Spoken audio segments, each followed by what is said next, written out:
Hi guys, welcome back to Boys and Ghouls Film Review. I'm your host, Sarah Stephenson, and this is my co-host, Mike Stephenson. Hello. Our special guest today is Jessica Ham Hi. and Emma Critchell. Critchell. Hello. Today we're reviewing The Labyrinth, Jim Henson's movie, just so you know. Very cool movie. Yes, so let's discuss, what are your thoughts about it, guys? I mean, it's a classic. I'm fairly new to this film. Like, I've grown up hearing about it, but I've only really sort of delved into it in the past year or so.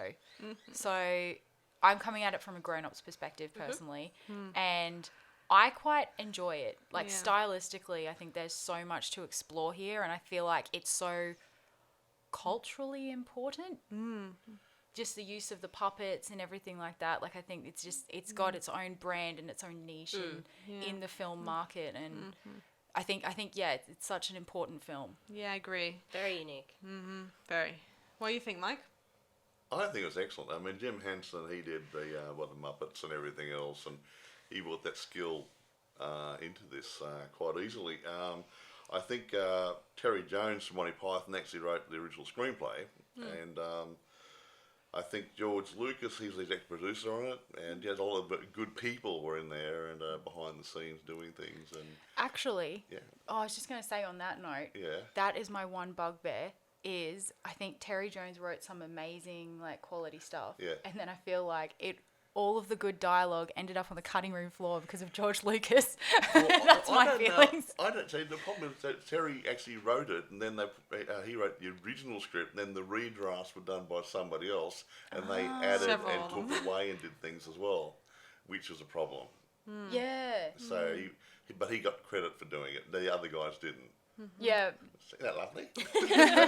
Because didn't he have an issue when they brought on David Bowie, they made it musical, and Terry Jones was a bit skeptical about adding in the music to it? I think he might have been. I mean, I did read a film fact that they were thinking of making the Goblin King as a puppet, like all the other Jim Henson puppets.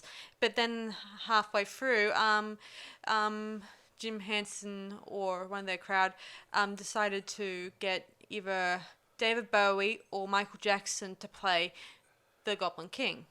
Yeah. And they decided to flip a coin and say, let's go with David Bowie. I think that was the correct choice. Yes. Although, what a different musical we would have if Michael Jackson did it. Definitely. Yeah, it would set the theme of the movie a little bit to a different direction. And apart from Jennifer playing the role of Sarah, there was also the thought of casting Sarah Jessica Parker as and Ali Sheedy and I can't see Jessica Parker in that role either. I mean, I'd seen her in Girls Just Want to Have Fun back then, and I don't see her in that role.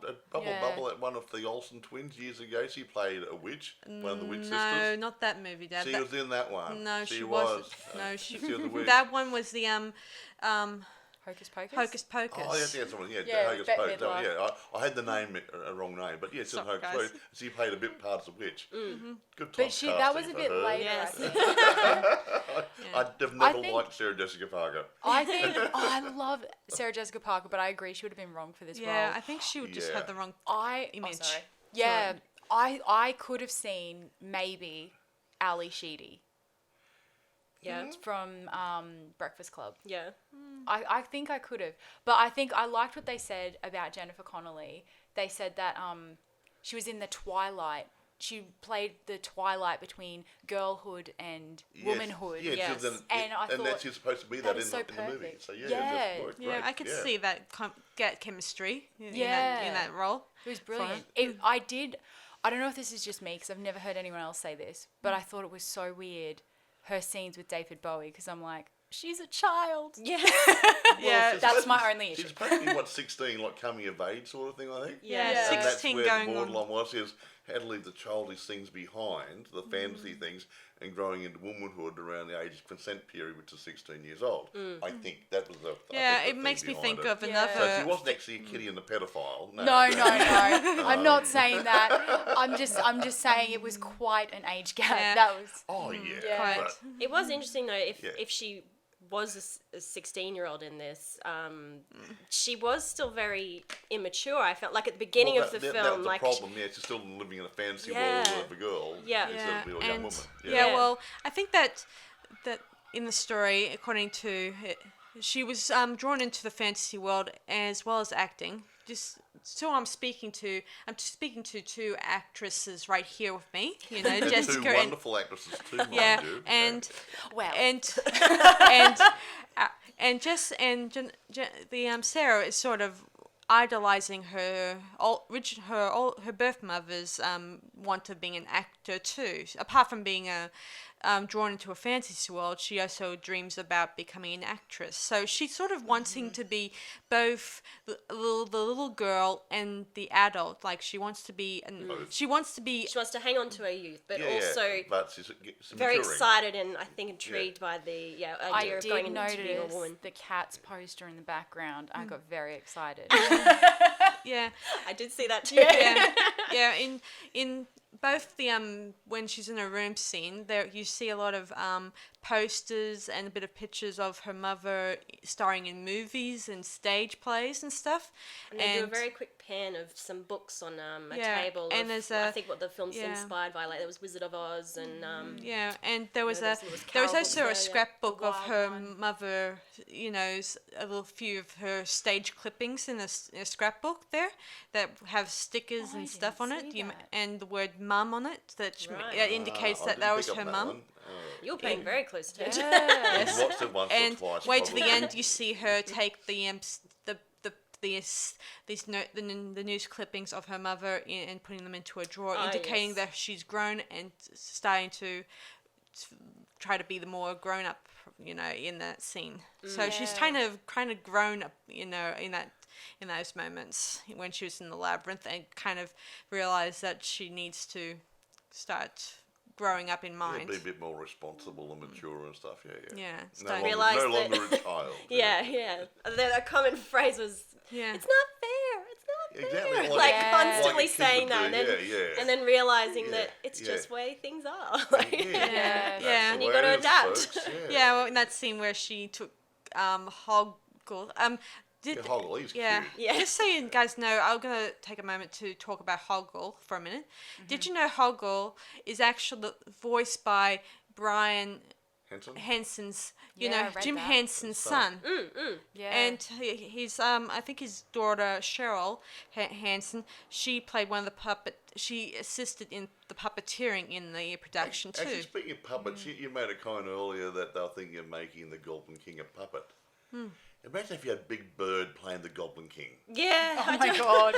Wouldn't that have been weird? Yeah, well, they probably thought Even creepier. Yeah, there was also a thought I looked it up, that they were thinking of not showing the Goblin King until halfway through the film, you know, like much later, like on, but I think this is a lot more better, revealing the bad guy way to the beginning to show the audience this is the Goblin King. He's threatening, he's dangerous and very hot. Yeah, yeah. And he's very hot, yeah. Settle down there, Sarah. Do you need a fangirl? You said that hot. Someone told me years ago when the movie came out, all the mothers were taking the children to see the movie because the mothers wanted to see David Bowie. That was a possibility. I don't know. And- Well, they're That's what I married, not heard. dead. And I take some time to appreciate that bulge. We're gonna go. see Emma. And some very tight pants. He looks straight in Gosh, pants. Yeah. school it. There are kids in this audience out there. We don't want to. Hey, this is They're, supposedly a kid's they're film, isn't maturing. it? They're coming of age. Yeah, I guess you have a point. I can't help that they insinuated Yeah. some things in a kid's Yeah. movie. Bottom line, at the end of the when they finished making this film, it was considered a flop. Sadly, It was. Yeah. Yeah. So look at it now. Well, it became a cult film. it became Yeah. a cult Yeah. classic now. It's still being looked over the years, and still thought as as an awesome cult movie. Yeah, Well, I quite think good. that's the case with some of the best movies, and that's what makes them culturally important. Is because like Exactly. they're not appreciated until later on. They're when ahead of people their like, time. yeah, they're so ahead of their time. I mean, there's yeah. some movies, what good cult movie, like Rocky Horror Picture Show. That, Yeah. that was not a bad movie. It wasn't a blockbuster, but people still watching it. Yeah, because it's like Today. aged Yeah. like a fine wine. Yeah. And it's Yeah. so like relevant to today's discussion Exactly, of yeah. sexuality and Agreed. gender. Agreed. And cross-gender and anything else. Yeah. Well, and then I think that's another thing is like David Bowie is still appreciated today because what we were talking about before Yeah, is yeah. his androgyny. Yeah, You know, crossing exactly. that line stylistically between feminine and masculine, but still being very much a male. You know, it's exactly. you know a lot of men love to dress that sort of style nowadays. You know that we have more men wearing makeup, wearing Exactly, yeah, heels. yeah. You know, and it's now socially appropriate. I mean, when I was young, I wouldn't even dream about wearing a pink shirt, you know. Yeah, And now or I don't spandex. care. It's just a colour. Yeah, exactly. Yeah, it's, it's Yeah, really I weird. could not imagine Things wearing change, that much yeah. bright in the colours. Yeah. Although on David Bowie, I did really got glued. I kind of loved his costumes. Not looking at down below, but but I you did. started something, Emma. Hey, it's hard to miss. If he was a ballet dancer, But I did love the costumes. I like the first one where he's dark, threatening, and creepy, and other ones he's feminine and beautiful and handsome. And Yes. Very elegant man. in the Very final elegant, very scene, elegant. you see Yeah. him Very as good, yeah. you know, like he's looking like he was in rags and indicating that he's gonna lose. It's kind of a bit of symbolicness in those scenes. when you Yeah, think well, they about it. were saying his leather jacket was styled after something that Marlon Brando wore. I can't remember the movie. That would have been the Wild One movie. The Wild One, Yeah, yeah, that's yeah. it. He's a motorbike leader, gang leader. Yeah, Yeah. And like those tight pants that you love so much, Emma. Oh, yeah, tight that jeans, leather jacket. Yeah, and that blah, was blah, from yeah, like it the looked really good. Scarlet Pimpernel, so like that Yeah. sort of Georgian Yeah, yeah, period, yeah, like yeah. a nod to that. I was just like, yes, Yes. I love the theatrical. I love theatrical style. Anything theatrical. Yeah, I'm like, Yeah. very over the top, very detailed. It's Yeah. 'cause you just don't see it in films now. Like they just, I think that's also what's so fantastic about Labyrinth and a lot of Jim Henson stuff in general is just it's just so unique and just something that you don't see a lot of now, No. and it's just Yeah. totally. So when you can create something physical, like not with visual effects, like the amount of work that they put into the sets and the costumes Yeah, exactly. and the puppets, Yeah. like it just it brings you more into that world, I think, than Yeah. any CGI can. Yeah, I think I think CGI is overrated. I think outside me and Jessica were talking about earlier how would we feel about if Labyrinth was ever turned into a stage musical?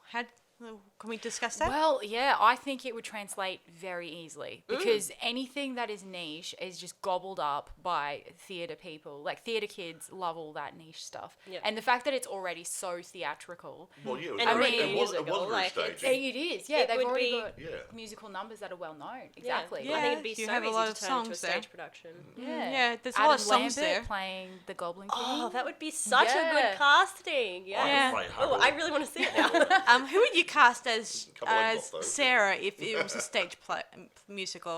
Jess, if you were the producer. Oh, You need that's a somebody young. tough one. Yeah, someone young and somebody. I think personally, I'd go for somebody who's established in musical theatre more so than film, because Well, yeah, well, nothing yeah. drives me nuts more than Yeah. putting someone in a lead role that requires singing when they can't sing and they have to learn to sing Nah, and they yeah, can't do yeah, it. You need that, yeah. Beauty and the Beast, Emma Watson. Yeah. No, she's lovely and she's gorgeous, but Oh, I like think- it was hard to listen to that movie. Oh, I didn't mind it. Yeah, like I suppose. But then I don't know if it's because I have a soft spot for Emma Watson, I because love Harry Emma Potter's life for me. Watson. Yeah, I don't mean to like criticize her. It's just the casting. I know what wasn't you're like, saying, yeah. If it wasn't a musical, I'd be like, Yeah, great. But I think if you're going to have like the full singing, you should really honour the people who've done the training, who've done the work, and And have got the right skills for the role. who have the right Yeah. skills. Yeah. Yeah, I mean they've worked and trained their whole life, and now they're seeing their opportunities going to somebody else, and it's a real bugbear. It's a little bit for like those of when us in theatre. Americans get cast as Australians. It's Yeah. like, just hire an Australian. That, Yeah. that really annoys Yeah, me. right? Yeah. You have Australians going to America, and they say, we don't want your Australian accent. They've got to Americanise it.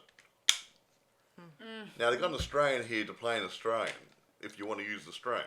You get an American to put a bung on a funny accent. Yeah. Why?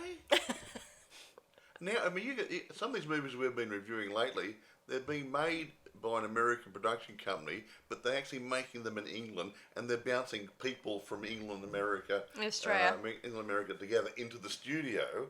They don't care whether it's an Englishman or an American playing the role. They just play it with their accents. Oh, it happens So in. why is the big Yeah. problem to getting Australian to play an Australian? Yeah, right. Oh well, exactly. they do it here in homegrown productions. Yeah, but not And over there. no, what I'm trying to say is like yeah. in theatre, Yeah. it happens all the time in opera Oh, as yeah, well. yeah. They bring in leads from Italy and England and America, and they pay them the big bucks to Yeah. play lead roles in Australian productions. And Yeah. it's like, you have the talent here. Why don't you use it? You have potentially even like better talent here, homegrown in Australia. Why aren't you providing those jobs to the people who've worked hard here at home? Yeah. Absolutely. Yeah. Quite right. Exactly right. It drives me mental. Well, you think about it, but the ones we've got here can't get a job, then they go overseas and they get work. Yeah, and then And I bring suddenly them Australia overseas notices back like, here. oh, our beautiful Like Anthony actors and LaPaglia. actresses. Yeah, but you know, we wouldn't offer they're them Australian, anything they're here. ours. It's like, Yeah. oh, but we wouldn't give you a chance You at the take beginning. Anthony Yeah. LaPaglia, that Australian actor, he went over to America. They said, get ready for your Australian accent so you can play in movies over there. Then they wanted to play in Australian, so he had to bring his Australian accent back into it. Then he's come back here and he's making movies. Why didn't they let him make movies here without sending them over to America? Yeah. I'd like to bring up Yes. bring us back down to earth with. Oh yes, we're going to Oh, be yeah. sidetracked. No, the point is, but we were talking to the right The people, industry right is parts. corrupt, guys. The industry. That is the message to take away from this podcast. No, but we were talking about getting the right people for the right parts. Yeah. Yeah, That is yeah. relevant. I mean, That is relevant, and Yeah. yeah, but I still want to get back to what well, we're yeah, that's discussing. okay. I don't want to We've be got another rude. 20 I mean, there minutes will to be- As for the casting of Sarah in a musical, I'll have to get back to you on that one because I actually have no idea right now. I haven't thought about it. Yeah. Yeah, I know that it's off the cuff when you think about this stuff, but it does make Yeah. you wonder who would you like to see in that role, you know, and how would you like to have it seen in a play or a musical.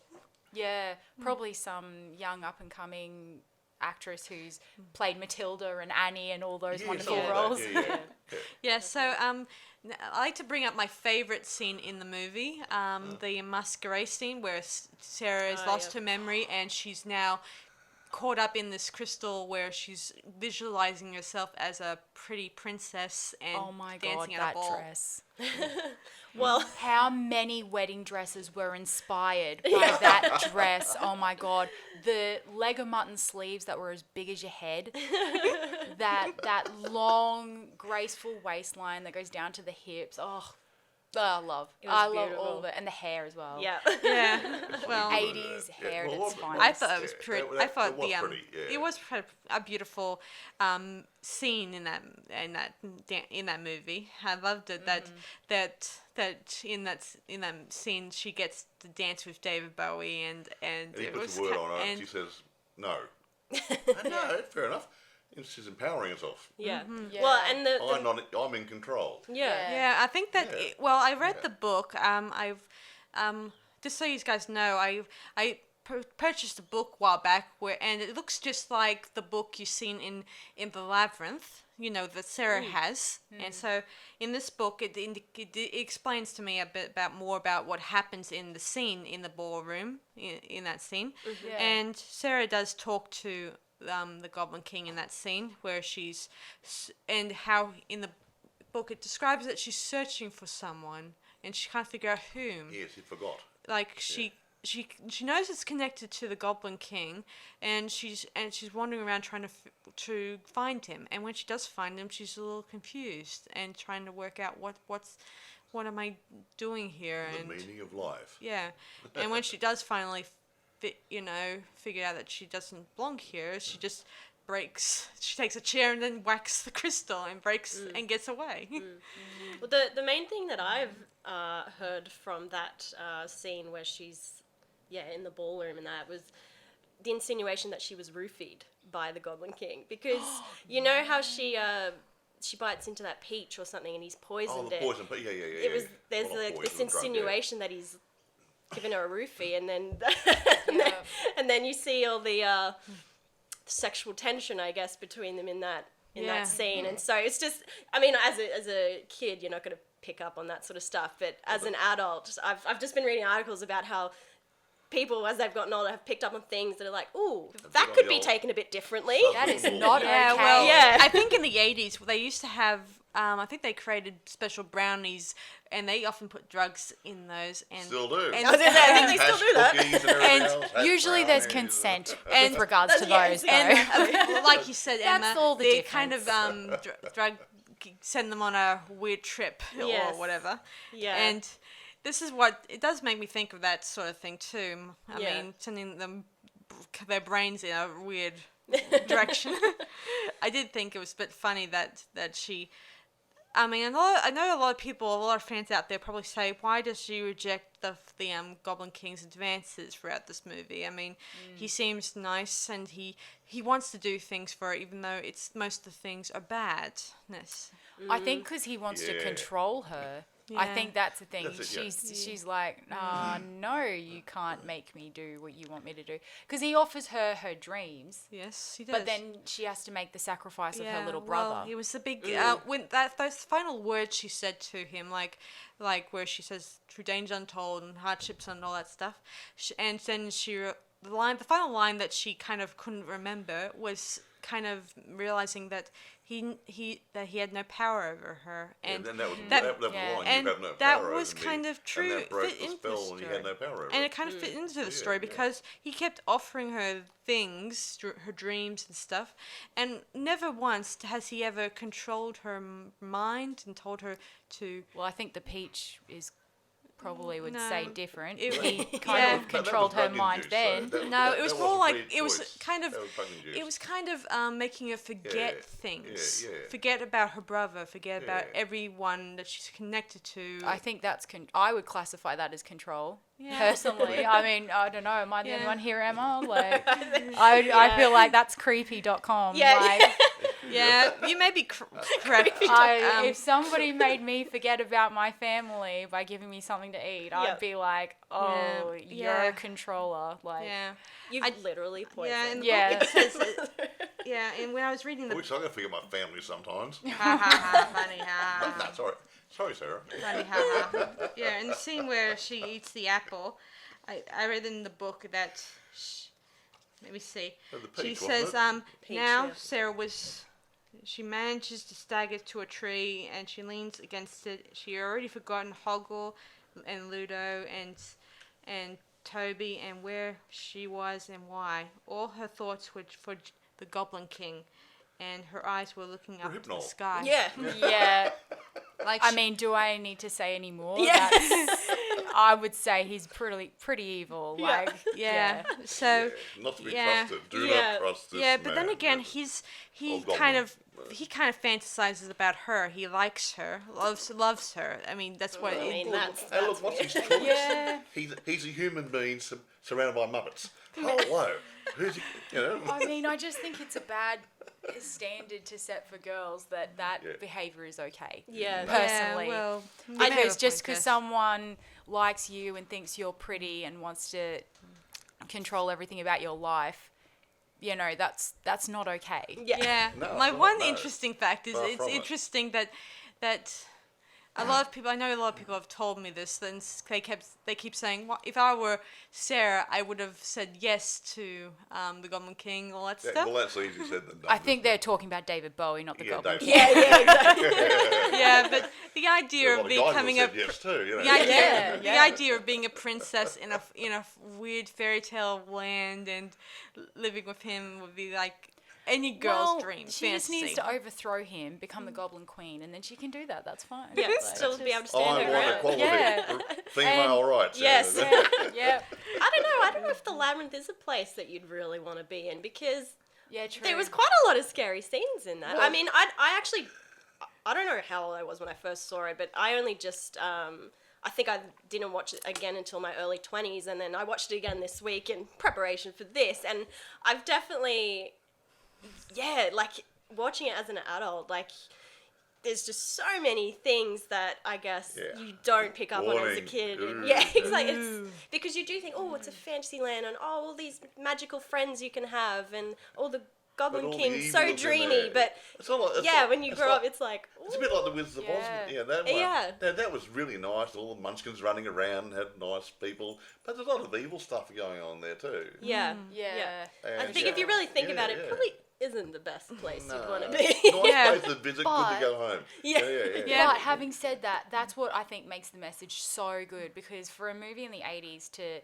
show a young girl coming into womanhood who says, no, I'm going to say no to what the shiny dreams that you're offering me Yeah. in order to get my brother back, and she stands her ground, and she that's good. she has her own voice, and she fights the Goblin King and doesn't give in to his power over her, as shiny and glamorous as it may look. I think that's a great message. So I don't want to say that this movie's bad, because I think that's a great message. Yeah, Yeah. well, Yeah. it is a And to good. appreciate what you have at home. Like, Yeah. everything Exactly. isn't as what you think it is. Yeah. Nowadays, everybody wants to leave Yeah. home as soon as they can for some silly reason. Yeah, true, there's so true. many good Yeah. things. You at have a home. good You know, point, Your mum Jessica. does your washing and the cooking and the cleaning for you. Hey, that's a good start. You've got it pretty bloody good. Yeah, it's an interesting point. Wish I had that. See? Yeah. I rest my case. Yeah, I do think didn't that's a live in good Maine. point. I mean, let me think. I was just going to say that it's an interesting idea that what you said, Jessica, and it sounds about right. And I don't agree with all feminism sort of stuff out there. I mean, I don't like Charlie's Angels, what they did with Elizabeth Banks's Charlie's Angels. I didn't like that.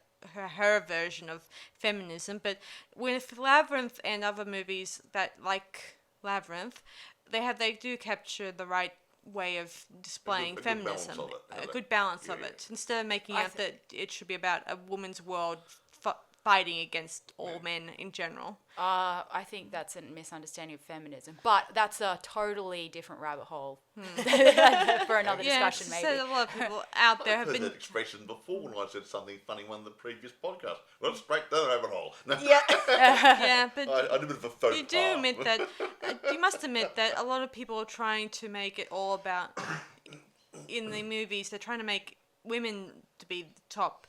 No, in the I roles disagree. and I think that women have had to take a back seat for such a long time that we're just trying to get a balance on things. Yeah. I don't think it's about that at all. I mean, you as a female director, surely you must understand what that's like to be I do. considered second best. I do. Not based on your lack of merit, purely based on the gender you were born with. I mean, that's hard. That's something you have to come up against, and women face it all the time. I read, actually, if I could just say this, I actually read something about the Tropfest decided one year, I think it was 2015, to do a blind panel of finalists for the films. And so they took away all the names, and they went from having 5% of female directors as their finalists to 50%. Wow. Wow. just from removing the names. Yeah. So that kind of tells you something, that it is very interesting, much, yeah. it is very much still present. Yeah. And it's not about usurping men at all. Men are wonderful. They've created so many amazing things. Jim Henson's wonderful. It does come out like But a boys' club, though, doesn't it? It is a boys' club, and I think like we need to just look at it for what it is and say women are getting the short end of the stick. Still, always have, still yeah. we are, and we're just saying, hey, can we just have a fair say? Yeah. It's not about trying to be better than anyone else. Yeah, I just like equalness. That's what I mean. And I think that's what feminism is about. If you look at it for what it really is, I mean, you're always going to have radicals, Yeah. exactly. And they make it bad the other ones. Exactly. Yeah. Yeah. Yeah. I know what you mean. In And all walks of congratulations to life. Tropfest for taking that initiative. Like, how amazing are you guys? Yeah, absolutely. Yeah. Yeah, I gotta check that one out. Yeah. Yeah. Very just interesting, isn't it, when you think about it? Yeah. Do you have any other thoughts about the movie? What's your favorite scenes in this movie, guys? Ooh,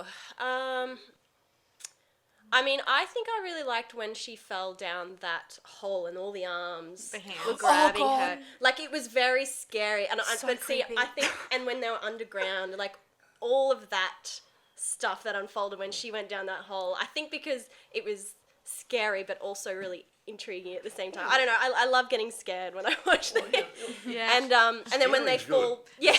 Yeah, well, it was a bit scary, especially all the scenes where she falls down a hill or falls down a trap door and she's led into a weird environment that Yes. she's not familiar with. Yes. It's kind of... And then when they're Oh, excuse me. when they're about to fall into that, is it the bog of eternal stench or something? Yeah. I love, Oh my God. I love that bog and all. yeah. all the- Thankful that It weird noise. does look like it does look like a rectum, doesn't it? Yeah. That thing. Oh my It's gosh. so gross. I think it was. but it's, I think it was gross the noises it makes. Yeah. Oh. You like flatulence, was it? Yeah. Yes.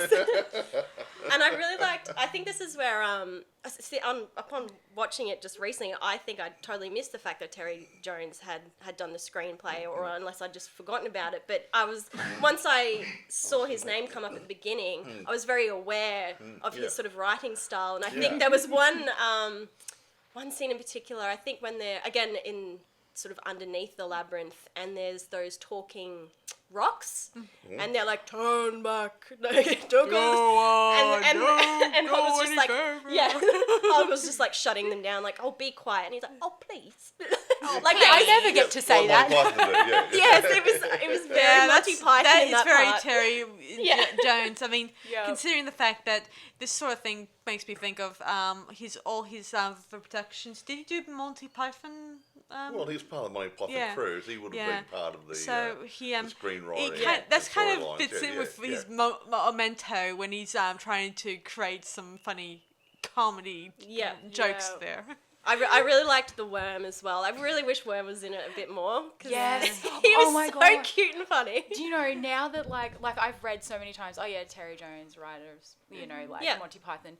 But now that you're saying it, I'm like so much. Yes. So many scenes I where know. his flavour just comes right through. I'm Yeah. like, Now it's time to go see Life of Brian. Yeah. And the Holy Grail. Grail. Yeah. Holy Grail and the Was it Spamalot. oh yes, yeah. That's a movie. Yeah, they had Jabberwocky was another one, was it? Yeah. Jabberwocky. Yeah, they did all these weird movies. Yeah. Yeah. You can, it's just again one of those great films that Yeah. every time you watch it, I think you pick up on something else. And Yeah. actually, another thing I picked up on was how much the dialogue doesn't match their mouth. I found that really distracting. I know, because I kept thinking the whole time, wow, Jennifer Connelly's really slack-jawed. Yeah. She's not. She has a beautiful mouth. It's just the words. The are sound like, wasn't synced up Yeah. very well. Because even when David Bowie's singing in some of the songs and even just talking, Yeah. like his expressions aren't really matching how his voice sounds. Yeah, And yeah. it's just- once I noticed it, I was Do like, we think oh. there's some overdubbing involved? Maybe there might be just that. Well, actually, talking about Hoggle, like I found it so fascinating the way that they made him work. I was reading up about how he was operated by 5 different puppeteer engineers. Oh, really? Yep. So obviously, like Brian Henson did the voice, and he was responsible for the facial expressions, and he yeah. worked with a couple of engineers on getting the facial expressions to match his facial expressions and his mouth movements. And then obviously they had, hang on, it's in my notes. I just found this fascinating. Shari Weiser, she was in the puppet suit. That's right. Yeah, yeah. Cool. Yeah, doing the actual physicality and like how far we've come in technology. I Like, know. they needed 5 people to do that. Yeah, I'm amazed how that's Actually, Back then. speaking of people involved in puppeteering and stuff, we reviewed Aliens Yeah. the other week, and the mother alien, where in the nest area, you probably haven't seen it. They had something like 16 to 18 people working this to make it actually work. Had a Wow. couple of people actually inside it, and the rest of them are there manipulating arms and legs. There's a crane holding it. There's about 16 to 18 people Full team making effort. it. Yeah. That's a real team effort. All Yeah. put I, together to that's make one of the it reasons work. why I So, like yeah. old special effects ways of doing this sort of thing, not just CGI. I have nothing against CGI. I just don't It's like it when overused. it's overused. Should Yeah, be used to I agree. enhance. Because- it shouldn't be used to completely replace. I think. No, Yeah, exactly 'cause, right. Um, I find Michael Bay movies so boring for that Yes. exact reason. Don't even get I'm me with you started on on that Michael one, Bay. Sarah. Yeah, because Oh, as God. much as I like some special effects that you can't get by in in real life, you can't make them if you could in the real life world. But I do like it when they just they get special people who make masks and costumes and puppeteering, and then they just put those into the scenes you can't really explain, and it makes the story look so CG. creative. Yeah, Right? and it's Not really always. like Maybe. Jeez, you dummy. it's really utilizing so many elements of craftsmanship that we just ignore nowadays because it's easier to not bother and it's cheaper to manufacture. Oh, yeah. But then we look back on movies like this, and this is why I'm like, it's so culturally important because how many hands went into making those Yeah. puppets? And then Yeah, how you're many hands went into operating those puppets Yeah. and then making them work, and then they brought in the background CGI stuff, like you know. Yeah, like getting rid of all the blue screen stuff. I mean, it's very obvious when they're using a green screen in Yeah. Labyrinth for like that fiery I was scene. gonna say that one. But at the same time, I don't know. There's just something about the way they were made back then. It's like you can forgive it, and But it Yeah. requires you to, as the audience, to use your imagination more. Yeah, And yeah. we are so lazy with our imaginations nowadays Yeah, because but- it's hand yeah. fed Yeah. to us. yeah, I Yeah. find that for American movies, I like to spoon feed the audience. Yep. This man is going to walk through the door. He's going to pick up this gun. He's going to walk out there and shoot somebody. They don't actually have to use their brain. Yeah. Yeah. It's all there. In fact, there's no subliminal stuff. There's no kind of lazy hints and storytelling stuff. in a way. Yeah. Yeah, it's just like Once Upon a Time there was 3 bears. Do you want to be spoon-fed the whole story, or do you want to let your imagination play part of it? Yeah, Yeah. Yeah. Your imagination can do a dance like better than the scriptwriters. yeah. Yeah. Well, Yeah, George filling in the Bernard gaps. Shaw with Pygmalion was a great example. You know, he didn't write that ending because he wanted his audience to think, did they get together? Did they not get together? Yeah, and bit like you're Alfred left Hitchcock. wondering. Yeah. But, Nice and suspense. Yeah. My Yeah, hero. yeah. He did the same thing. No anticlimax. Came a climax, drop off. What happened then? You see, great, fantastic endings. And the thing People is, do it now. I think great storytelling is when your audience is frustrated because they're so engrossed in the story they want to know what happened Yeah. or what happened, and they come up with their own conclusions because they Yeah. care. And so many stories nowadays Yeah. you just don't care about. You're just like, oh, Yeah. I don't know. I Yeah, can just I- sit back and veg. Now, Like, if you saw I know you don't like horror movies and sci-fi, but I don't like no, gore. but if you're going to watch a horror movie or sci-fi and there's a creature involved, do you want the creature in every frame, or would No. you want to No. hear him in the background? Yes. Growling And and something's suspense. going on, someone's been mauled, and you see the odd glimpse of a shadow or something or other, and it builds up the suspense. And later on in the movie, the last 20 minutes, 50 Yes. minutes, you see the creature. Yeah. Yeah. And Yeah. your, Sometimes and your I don't even like imagination builds it up and builds it up. Absolutely, yeah. Yeah, Sometimes yeah. I don't even like when they just Yeah. completely revealed the monster in the end, Yeah. even though it's like, it was more scary in my head. Yeah, Like, Yeah, just let me exactly. picture what I'm Right. picturing. Yeah. It's, Yeah, that's, And I that's think, one of the reasons why in Attack of the Cat People, just so you guys know, I'm working on a feature film at the moment. That's and called, these two ladies here with us were in it. yes, ooh. yes, Stay tuned. yes, and I wanted to for my my story, I wanted to make the creature unknown as possible. So I wanted to put that in my story, just so you guys know. I'm not going to reveal too much of what the creatures are, and I'm not going to show you anything of them Yeah, until well, you can't it's show finished. too much on an audio podcast. I'll tell you No, right I now. guess not. But I'm not going to tell you enough about it, so I'll leave it to At the you. same time, though, it's kind of in the title. Yeah. But In the next couple of On months, the poster. it'll be there. It'll be there. But hopefully very soon it's going to be mind-boggling. Exactly. Yeah. Speaking of that, for our listeners, our team of people who made the Attack the Cat people will be going down to, what's that, the festival thing you're going to? Supernova Expo down at the Gold Coast. Yeah, Yeah. and that's on the, what day is that on? 13th of March. The 13th of March. So, guys, Yeah. if you can, please come to it. Our panel is probably is around 3 o'clock at 3:30? 3 o'clock, Yeah. and we'll be speaking On the Friday. and we'll be probably speaking for 55 minutes Well, or so. That's very you get a specific. 55-minute block, so I don't know what you're going to talk about, but you don't know. Come and listen. Yeah. Yeah, so I'll So much to hear. Very excited. Yes. You So- get to see these really pretty ladies and some really good-looking guys, and you yes, know, and get to see some of our trailer if you haven't seen it yet. yeah, the trailer maybe. Are you going to put that thing together, a loop of some of the scenes, and so they can play in the background while Yes, you're I'm talking? gonna do that. Yeah. So the trailer's available to watch on YouTube, isn't it, It is, Sarah? it is. Yeah, it's up Yeah. there. Yeah. But it's for if anyone out there hasn't seen the trailer or just wish to be surprised, feel free to come along and watch the trailer and hear from our actor friends here a bit more about the actual film we're putting Yeah, together. the making of. It's going to be very surreal for me. I think I attend Supernova and Comic-Con like every year. Yeah, you so just to stand there. be... Oh, he's over there. I'll go and see him. Oh, we get an autograph. Yeah. And To you kinda all be a got part up of there it, doing yeah. it. Yeah, It'd be so weird. yeah, it's a I've bit- Very been cool though. I've Yeah. been a dancer once for Supernova. Really? That's awesome. Yeah. yeah. Well, it's a big surprise for fun. me too. I mean, I thought, Plus, me, I'm on the panel. sorry, Mike, but don't worry, maybe next time. Next movie. You've been demoted. No, okay. No, it's just that I only had I've 6. probably got to buy my own movie ticket. You can heckle from the crowd. I only had 6. Come on, heckle, heckle. Okay. No, I don't So know. let's rate this movie. Now that we're getting close to. Yeah, we do a rating out of Yes. 10. So So what do you ladies think about this movie? How do you rate it? Oh. What, out of 10? Yeah. Oh, do you know what? Before this discussion, I was probably sitting around a 7. And after this discussion and like You're gonna give it a reflecting on just like how much creativity was involved and put into this, I am going to give it like a 9.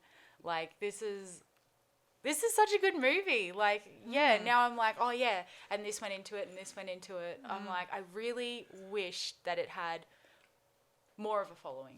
Yeah, yeah. Yeah. Did you guys know? Wait a minute. Oh, yes, so go. turn. Okay. And it's my okay, turn. Emma. What's Yeah, we need to know what okay, Mike's Emma. rating. What's your rating on it? Oh. I feel like I want to give it an 8. Think of David Bowie in tights. And then, Okay, so we're at a 10 now. Instant 10. Yeah.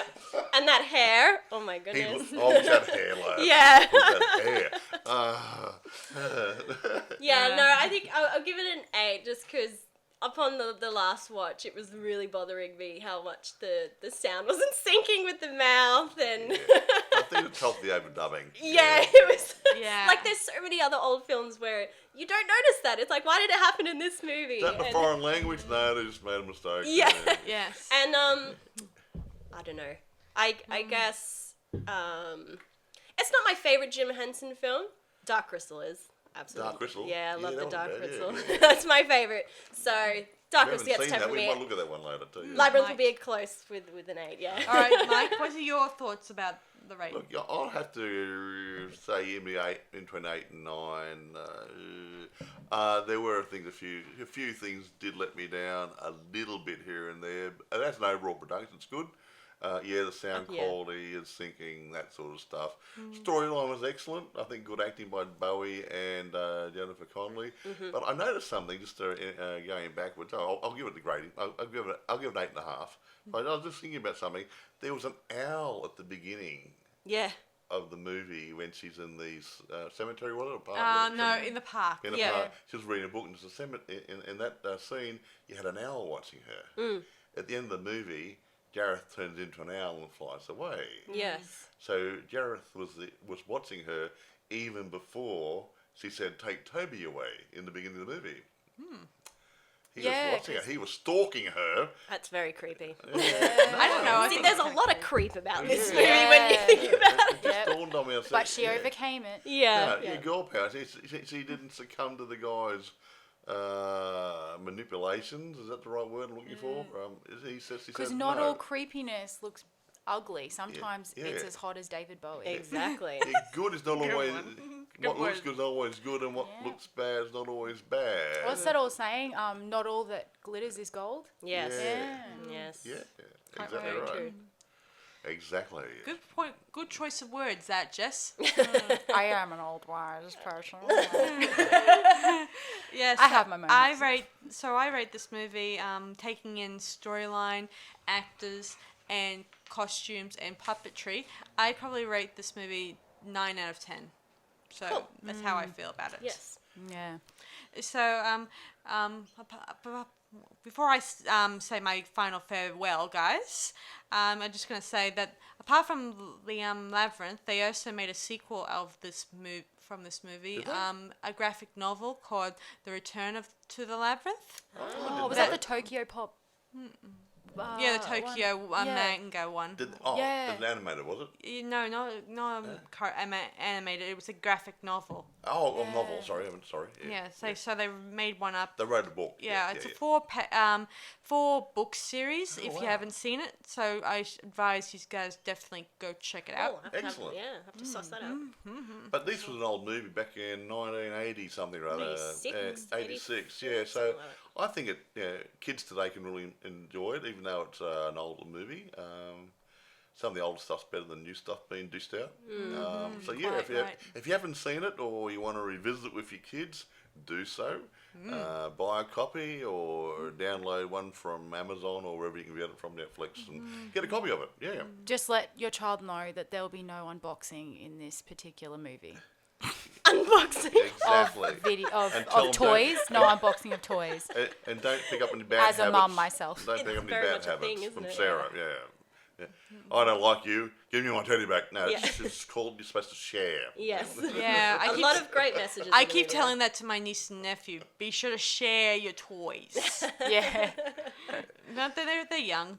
They're only just starting. Well, he's 2.5, she's 4.5. Don't expect too much sharing. Yes.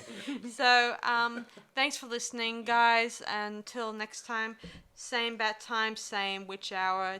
Till then, unpleasant dreams. Goodbye. See you guys around the cemetery. Bye.